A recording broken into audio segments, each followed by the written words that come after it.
As we head into the new school year, it's a great time to establish new habits, including how we handle school attendance.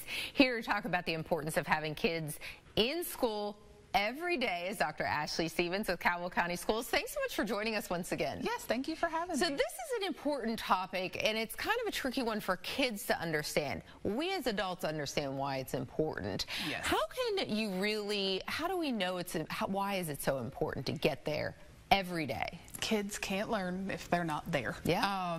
That is kind of what it boils down to, because kids don't have that experience of like what the school day looks like when they're not there. Right. They don't have that lived experience. Sometimes they think, you just get caught up and you just get your list of missing work. But especially if absences become more frequent, it can start to affect a lot of things, including how they feel about themselves and their abilities. So if we think as adults, we've walked into a meeting and we're late and we didn't hear the beginning part of it and people are working on a task, how do we feel? We're anxious and kind of lost. Yes, yeah. Or we feel like everybody else is ahead of us. So it must not be that, they got something we didn't. It must be that we're not very good at it. Yeah. And that is the thing that as educators and parents, we want so much to keep our kids from experiencing. We don't want them to internalize something incorrectly about their ability just because they didn't have the opportunity.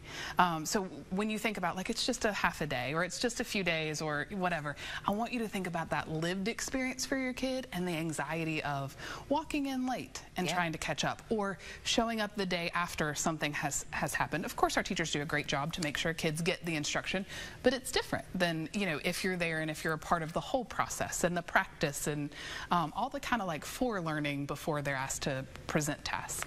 So how many absences are really too many? Because I know there's probably no exact magic number, but they have to add up. They do.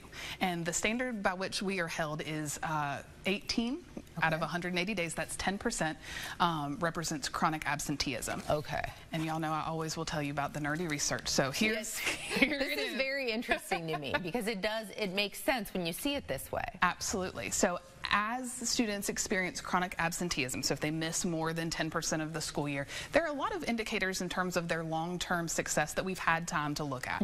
We can look at adults and say, did they have chronic absenteeism? What does that look like for them?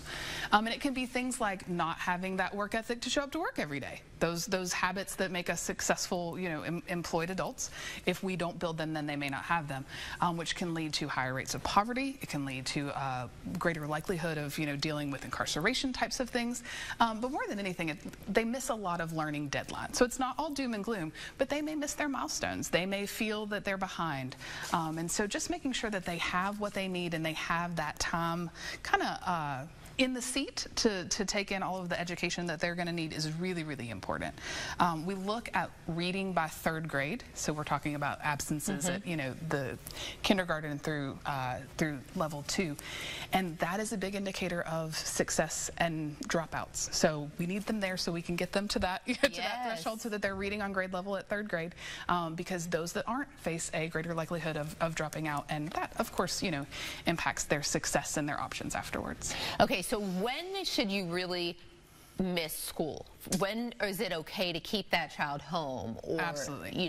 There are certain circumstances. There are, and we are grateful for when everybody keeps them home when they need to stay home. If we're looking at fever, vomiting, diarrhea, things that feel contagious, they need to stay home. In those situations, if you take them to a doctor, get us a doctor's note, because we can use that as an excused absence. Parents can also write up to 5 parent excuses. It has to be in writing and say, they only had a low-grade fever, we didn't go to the doctor, but they were sick today. So that allows us to just have good record keeping, so we know that they're not missing, without anything.